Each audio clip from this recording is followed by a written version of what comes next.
We'll call the meeting back to order. We're back again, open session. We should, let's see.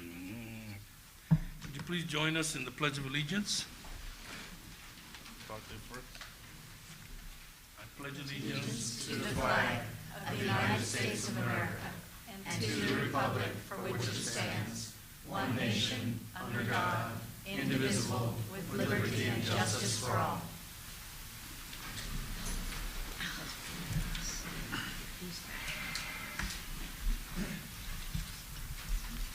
Okay, we have a report out of the closed session. Stephanie?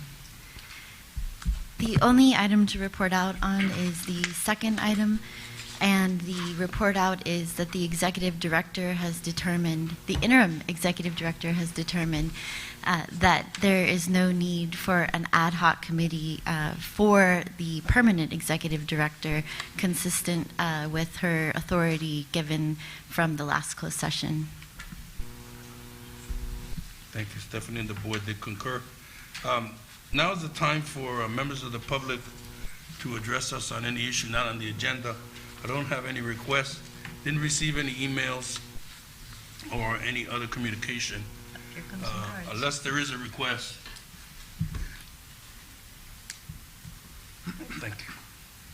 So I have a few requests. Mr. Seth Jane, is it Jane or Janie? Jane. Jane. Which mic are we, oh, it's up back there.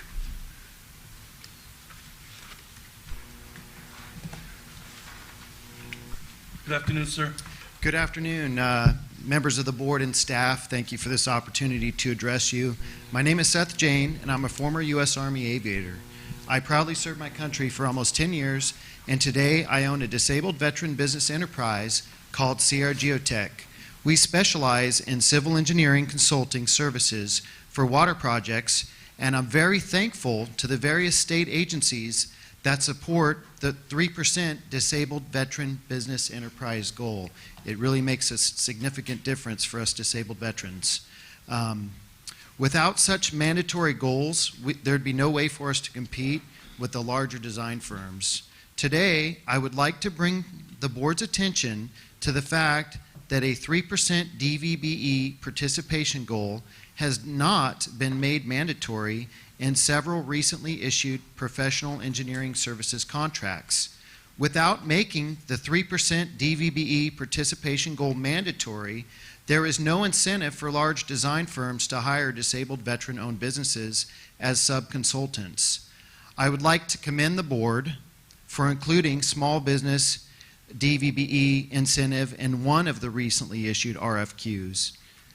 While it was not a goal, it is a step in the right direction. However, I would like to request the board to take a look into the possibility of making 3% DVBE participation goals mandatory for all engineering service contracts.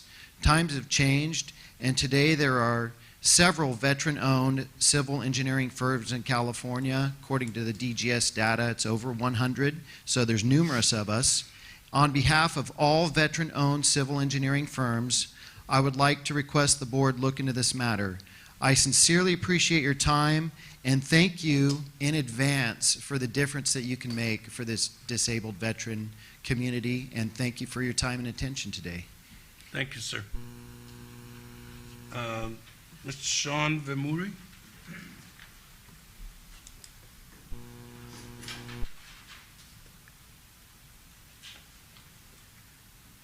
Good afternoon, sir.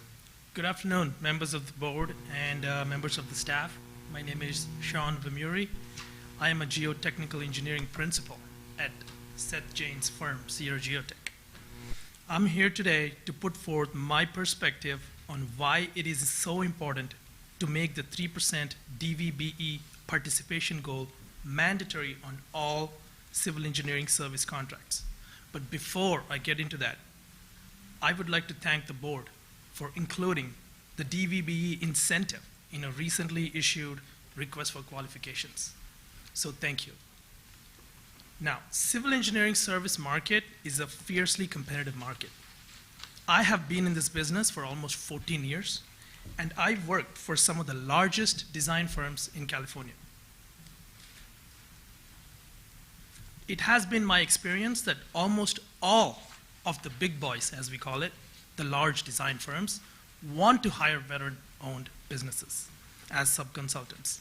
But when a public agency does not make the veteran participation mandatory, there is no incentive for them to share the work with veteran-owned businesses.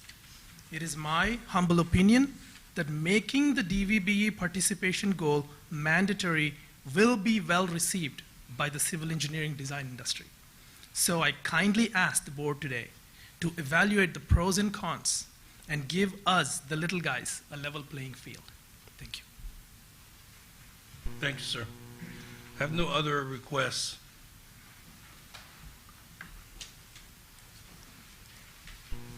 So we'll move right along to approval of the minutes. I move we approve. Is there a second? Any questions? Those for the motion say aye. Aye. Opposed say no. Abstentions?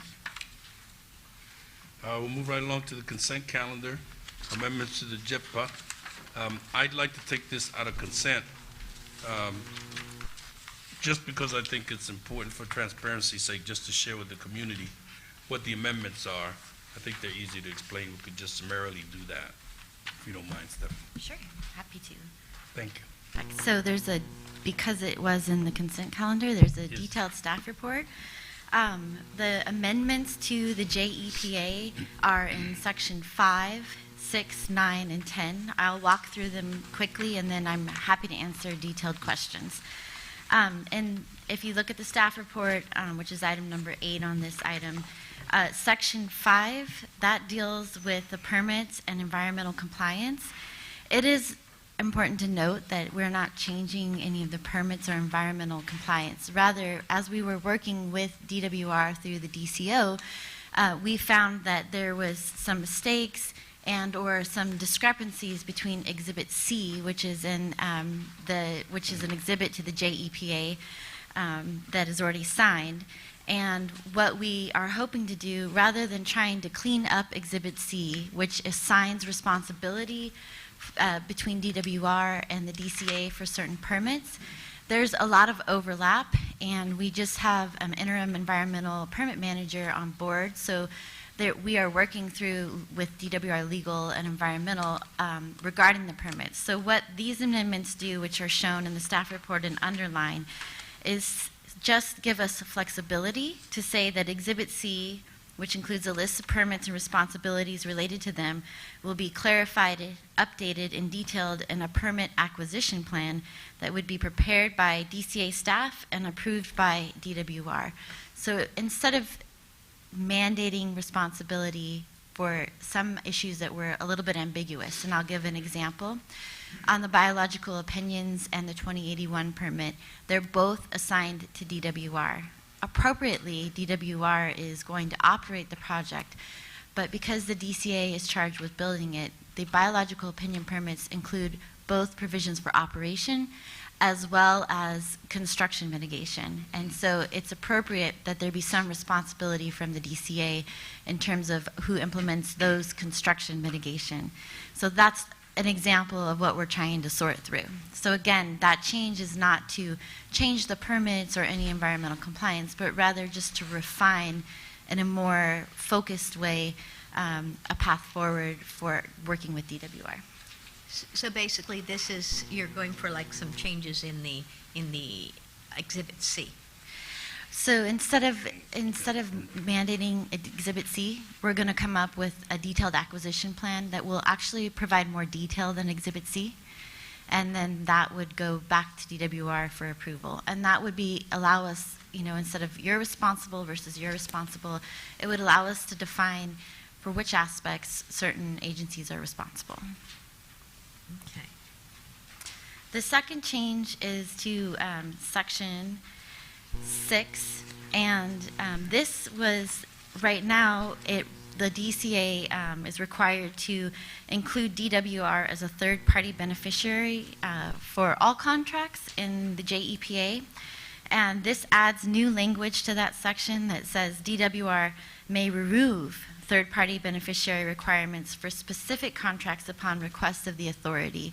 So, for example, not appropriate for a contract, a legal services contract, to include DWR as a third-party beneficiary because of attorney-client privilege issues. And so we needed some flexibility to address when those types of issues arise. The third amendment is to Section 9, and it is a fairly simple clarification. It used to read, and this is on page 2 of the staff report, that the authority will be reimbursed, and now it says the authority shall receive payment, because we are going to be submitting invoices and we should be getting payment back. So that was very much a cleanup item. And the final final one is to address an issue that, as we were working through with how to process invoices with DWR, and again, this is to Section 10, it was unclear, or at least in our mind, ambiguous about what invoices 10% of payment would be withheld. And that would be an issue in terms of cash flow for the DCA. And so this language, which is underlined on page 3, it really captures the intent of what the JEPA was intending to do, which is that the authority would include in all its public works contracts a provision that it withhold a retention amount in the maximum permitted by law. And that number has changed over the years for certain legislation, and so this captures the intent and also clarifies that it's not all invoices, so it helped to resolve an issue for the DCA in terms of cash flow. So those are the amendments, and I think they're critically important, in particular in terms of the invoicing and the clarification on the third-party beneficiary. Great, thank you. Questions? I'm satisfied with that explanation, and I'll make the motion. Yes, entertain a motion, second. Second. Motion is second for approval. Those for the motion say aye. Aye. Opposed say no. Carries unanimously. We'll move right along to our discussion items this afternoon. Consider passing resolution to obtain geotechnical engineering professional services. President Estromera, members of the board, I'd like to introduce Adrian Brown, who is our procurement manager, and he is going to give the presentation today because Sergio Valles, who's our chief engineer, was unable to be here today. He's elsewhere. Good afternoon. Good afternoon, board, ladies and gentlemen. You'll have to excuse my government monotone voice. We have 3 items that we're going to present to you today. One is geotechnical engineering services, real estate, and surveying. The $16 billion California Water Fix project involves constructing conveyance facilities, which include 3 intakes, 2 large diameter tunnels, 2 forebays, a pumping facility, and canals to deliver water from the Sacramento River to the existing state water project facilities.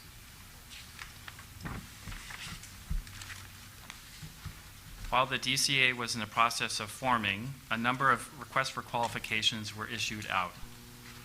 The 3 that we are talking about today is geotechnical engineering services, real estate professional services, survey, mapping, right-of-way engineering, and title services, what we've shortened to survey.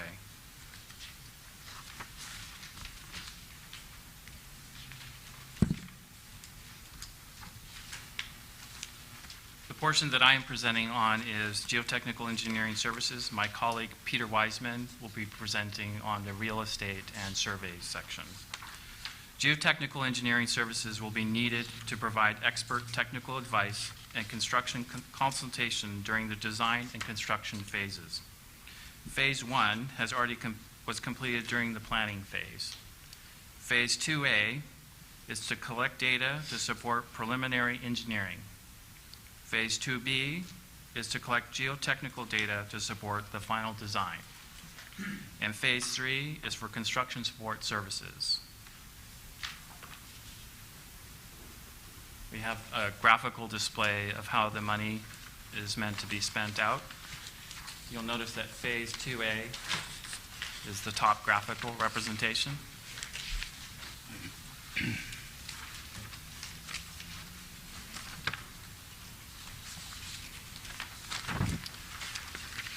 The geotechnical engineering consultant will assist the DCA in the following areas. It'll provide subsurface exploration.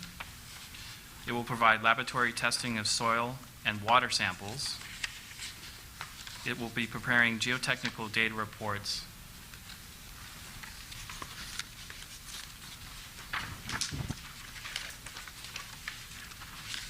An RFQ was issued on December 7th, 2017. Two statement of qualifications was received on March the 2nd, 2018.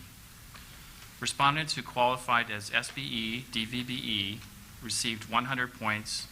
Unfortunately for this RFQ, neither respondent qualified for the incentive points, but were both deemed responsive. Statement of qualifications were assessed by an evaluation committee based upon 6 criterion. A best and final offer was requested from the top respondent, which yielded reductions in their fee schedule. It is recommended that award for Phase 2A be given to the highest scoring respondent, the company named Frugro.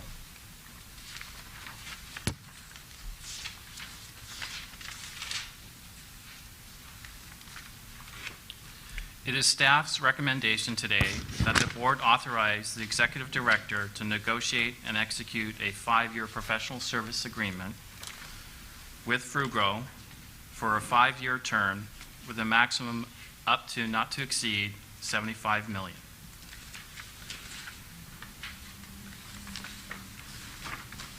I would like to introduce my colleague, Peter Wiseman, who is interim property acquisition manager, to present the real estate side.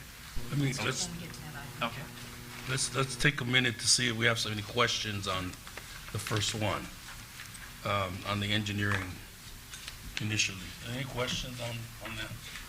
Steve, you got any?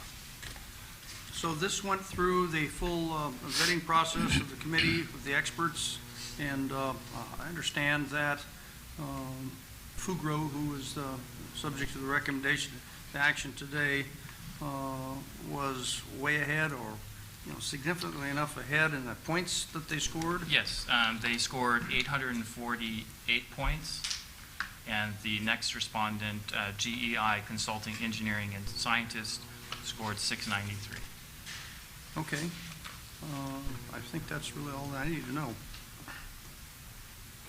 Can you explain to us how it works that neither of them met the goal with respect to minority and small business, owned businesses, but they're still eligible?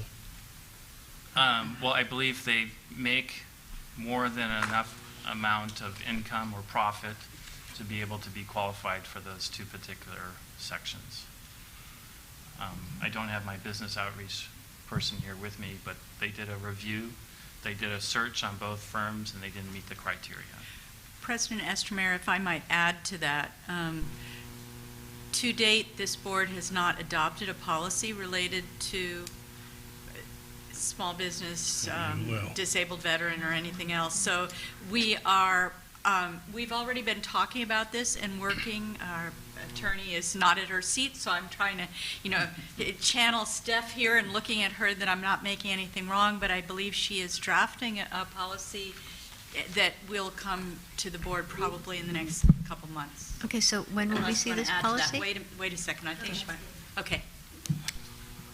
So we should see this policy by? By the end of the year. End of the year? Yes, and maybe sooner if we can get it to you next month, but I don't know how long it's going to take. Oh, please, jump in. Yes, Steph. Yeah, I think that we Hopefully, already have before we let out any more $75 million contracts. We're hoping to have something to you by the end of the year. It's a bit complicated, and we're working through all of the issues. And as you know, we have sort of an interim procurement process that we've been working with Metropolitan. So just matching up everything, and we're working through that. In fact, I have a call this afternoon on this very issue. But I would like to emphasize that this is Phase 2A, and there's going to be a lot more work coming down the pike. both in the geotech area and in other areas. So with once we get a policy in place, then Then there's it would be potential for applied. some of these smaller Correct. folks who can Correct. work with that. Yes. Well, to be clear, these were RFPs that were let out long ago, Correct. before our existence, so everybody knows we're not responsible for these. But we will be from now on, won't we? So I was going to ask for a couple of things on the agenda. One was that, and another one was a review of the procurement policy, just so that we get oriented, because I understand on the JPA, we agree we'll follow an interim policy set out by Met, basically follow the Met, but some of us don't know that, and also want the community to get an understanding of what we're doing and how we're doing it. So it'd be good for us to get an orientation, presentation on the specific policy, how we do it, so everybody's kind of on the same page. What I'm hearing you request is probably a workshop on Yes. procurement, which is not just in my wheelhouse, but many others. And so we'll work on putting that together. That would overview sort of the existing process. And we did promise to come back at some point with more detailed procurement for the DCA. So this workshop would be timely to get input from the board. And just so you know, in terms of the contracts, on the ones that we've been putting out, we have a contract attached. And so we're using a standardized contract, and if there's deviances from the contract, those have to go through both legal review and risk management review, depending on what changes are made. So those contracts have been made public through our RFQ, RFP processes. Great. So just to share with folks, we're all from different agencies, and you know how many different water agencies there are in the state.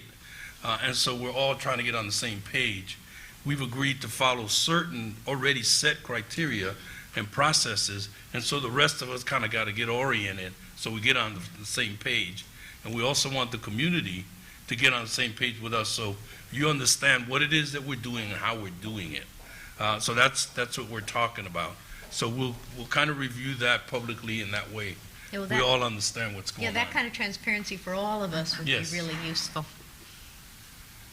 So we'll do that, and then, as I was saying, then hopefully we'll work on the policy before we let out any other big contracts. Okay, real estate. Oh, you probably Or- want to finish this agenda item first. Oh, okay. Is there any other questions about the engineering? More comment from the public, probably. No? Oh, yeah. Well, as I mentioned before, the public's always welcome to make any comments with respect to each issue as we go along. So if you just let the clerk know if you want to, We got a hand yes. up. Since we have your card,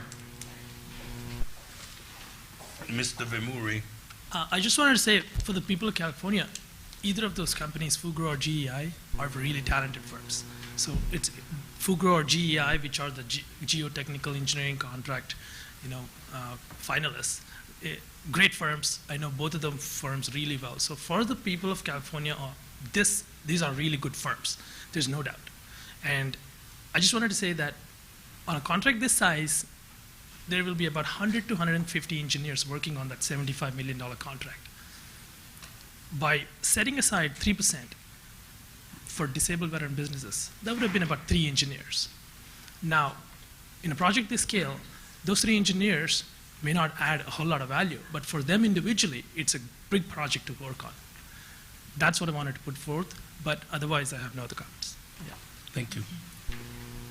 No, I think we understand. We want to be able to allow for opportunities. So, okay, so we'll move right along. So there's nothing else? So I do want to make a comment Yes, Steve. on goals in general. Sure. I'm sympathetic to the comments that have been made by the public. However, I don't want to proceed with one-size-fits-all goals. I think that the goal structure, and I know that my particular agency looks at individual projects and sets varying levels depending upon a number of different factors. I do think that goals are important, and I believe that they work well and can actually augment and enhance the project. So I'm not at all opposed to them. As a matter of fact, I think that we probably should set goals. I think it's premature to impose goals without a policy at this for this particular need to pause. agenda item, and I also think it's important that we move forward today. So And- unfortunately, I think that we're stuck without having goals imposed on this particular agenda item.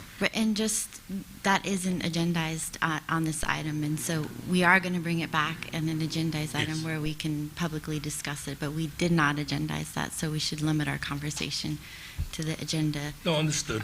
Understood. I just think we wanted to I've been address. properly admonished. Thank you. No, that could be for future agenda items, though, because we do have that category, which we can slide this into. You know, that's why I wanted to, Steve, I wanted to make sure that everybody understood that these were requests for proposals that were let out long ago. In fact, I think almost a year ago. So, and we don't really want to put too much off because we're never going to start. Yeah. So that's why I agree with you. It's important for us to move along, take advantage of the opportunity that we've had the RFP early enough. We've got some pretty good reputable firms that are interested, and move it along so we can get started. But as we go along, we'll deal with our policies. Well, I'd Sir? like to make a motion Well, that absolutely. Only thing- that we accept and pass this resolution for the Geotechnical Engineering Professional Services. And a second. Good. I don't think there's any further discussion. Those for motion say aye. Aye. Aye. Opposed say no. Passes unanimously. Thank you, Mr. Brown. Thank you. I would like to introduce my colleague, Peter Wiseman, who is Yes. the interim acquisition manager. Thank you. Mr. Wiseman? Thank you, Adrian. If you don't mind, I'll stand. Since we have these fancy, Not at all, you're a wise man, so. thank you very much for noticing. I appreciate that. Excuse me. Okay, I will do the real estate and survey services. These are both fundamental services that are required for the success of this project, and any project for that matter.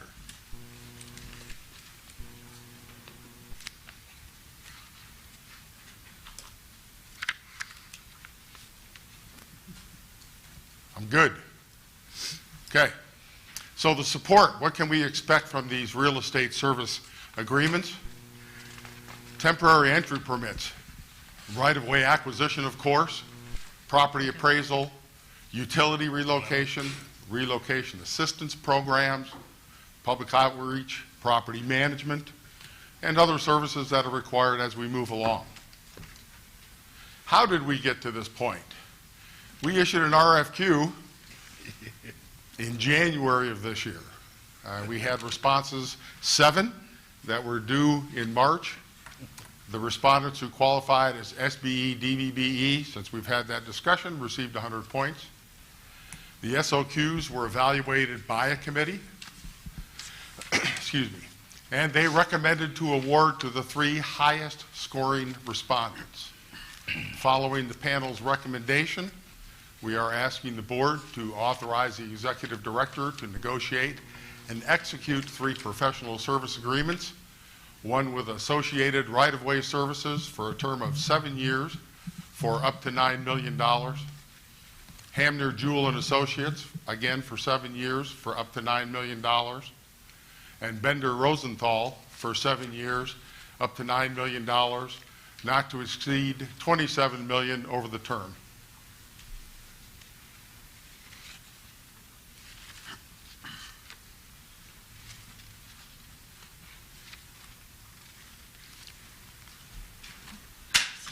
Great. And that concludes Mr. Wiseman's presentation. He's a wise man. Okay, any questions? But slippery fingers. Sir? Well, one thing I'd like to see in the future is kind of the scope of work of each of them. We've got 3 people, or 3 groups here, totaling $27 million, basically with contract amounts of the 9. And what I would like to see is, we've got, with the 3 groups, it'd be nice to see what the scope of work of each of those would be. So in the future, I would like to see, what the breakdown is on the thing. And What we intend on using them for other than this? Yeah. Well, all 3 of them have areas of specialization, which is why they were recommended for all 3. Some of them are experts in utility relocation and relocation assistance plans. Others are more geared to appraisals. Others are more geared to negotiation and the actual acquisition. All of them do all of those things, but the panel thought that the best thing to do would be to have all the experts on such an important project. So are they going to duke it out or what? No, they're going to work as a team. We're going to do some team building. And we're going to ask that they all work together. The competition is over. This is the result of the competition. Now they're going to have to learn to work together as a team.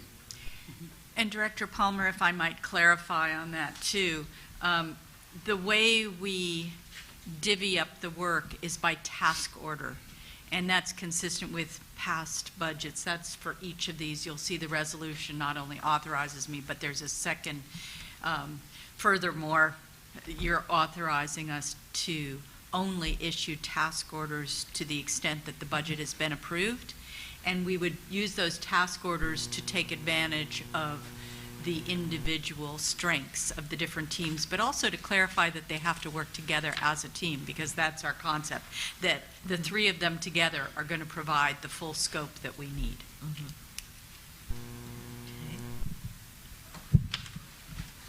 Okay, any further questions? Entertain motion? I'll move the motion. Okay, second. Okay, motion is second approved. Those for the motion say aye. Aye. Both say no. Passes unanimously. Thank you, Mr. Wiseman. On to surveys. On the surveys, mapping surveys.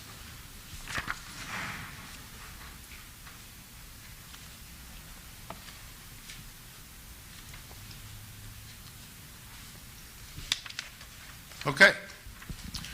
So what are we going to do with them? Well, the survey people are integral part of the preliminary and final design,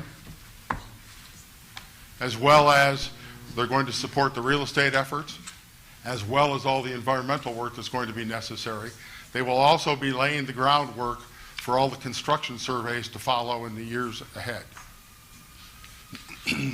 From a survey perspective, there will be a geodetic control type survey, boundary surveys, topographic, utility, environmental, and others. The mapping will be done in aerial. There's a regulatory compliance issue for mapping.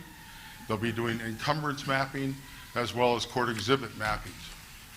The right-of-way engineering services is primarily a preliminary design function, and the title research will be ongoing not just for ownership, but also for oil, gas, mineral, and sovereign rights and other issues as they arise. Again, we followed the solicitation process. This one was issued in December of last year. There were 4 respondents by March. 1 was deemed unresponsive. We have 1 SBE, DVBE that received the 100 points. Again, an evaluation committee was formed, and their recommendation was to award to the 3 highest scoring respondents. Following that recommendation, we are again asking for authorization for the executive director to negotiate and execute the 3 professional service agreements. They are with SOMAS, again for a 7-year period for up to $15 million. Michael Baker International for 7 years for up to $8 million. And Hernandez Kroon and Associates for 7 years for $2 million. Combined total of not to exceed $25 million.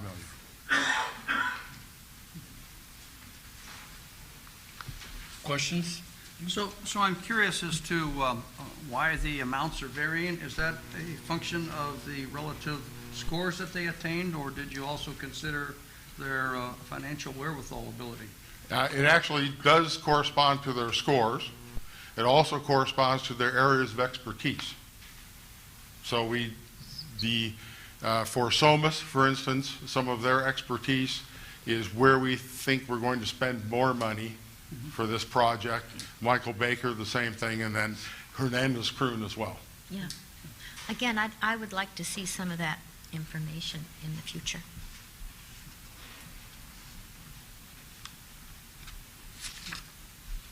Anything further? Entertain motion? I'll make a motion that we approve staff's recommendation as presented. Okay, second. Motion is second for approval then. Those for the motion say aye. Aye. Opposed, say no. Motion passes unanimously. Thank you very much. Thank you, Mr. Wiseman. We'll move right along then to Executive Director's report. President Estremera and members of the board, you have written staff reports. They should be self-explanatory. If there are questions, though, the three of us are here to answer them. I just wanted to mention that it's great that we have two top options on the way, so that's good. That's good news. Any questions of the exec? No questions. Thank you, Joe. We'll move right along to our council's report, general counsel's report. That's Steph. Again, the report is included in writing in the package, and I'm happy to answer any detailed questions you might have. Thank you. Any questions? No questions? Thank you, Steph.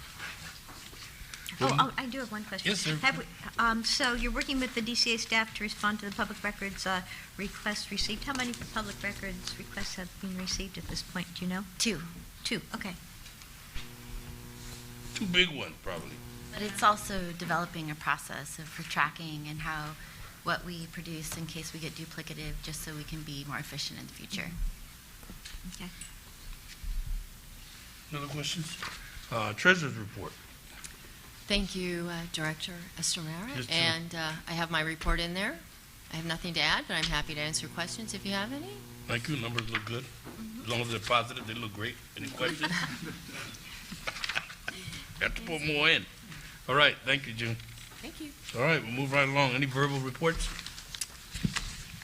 Yes, None Joe. today. Okay. As you heard, as we ramp up as an organization, we're getting busier and busier. I'm very grateful for the transition staff that we have. We have some really fantastic people that are on loan from Metropolitan, and we're about to acquire a few from DWR, and it's what's keeping us going until we can do a more complete recruitment for longer-term people.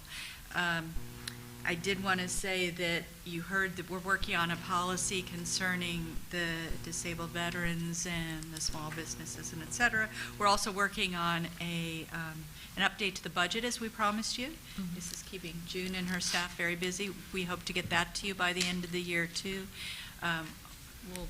We've been talking about how to do a workshop in response to Director Blois's request. We've also been trying to come up with a presentation. We're probably going to use one that was given to another public agency recently, so we don't have to reinvent the wheel, and we'll probably be back with that within the next couple months as well. Thank you. Okay. Nothing else? Good. Okay. Oh, can we Yes. ask, like, how is the search going for a location? The facility location, and I did refer Yeah, to this it's on in the my way, too, executive yeah. director.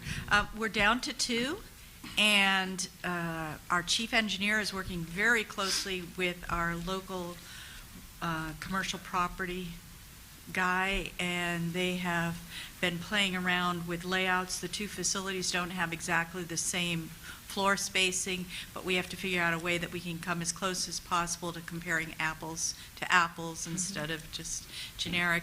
And then we're hoping to come back with a recommendation soon. I don't have an exact So date. no further updates, basically, No. than what you had reported? What's in there, yeah. Okay, thank you. Okay, great. So future agenda items, anything other than the ones we talked about? We did say November 15th, we'll have a full day of a meeting to review. At that point, I guess we'll review candidates for the executive director position. November 15th, is it?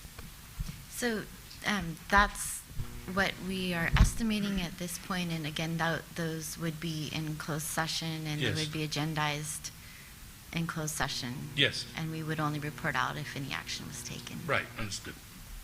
So Yes, so Steve. on November 15th, we're still scheduled for 2 p.m. for the open general session. That's correct, yes. Okay, if there's no further questions, no further business, then we'll be adjourned until then. Thank you for spending. Thank you.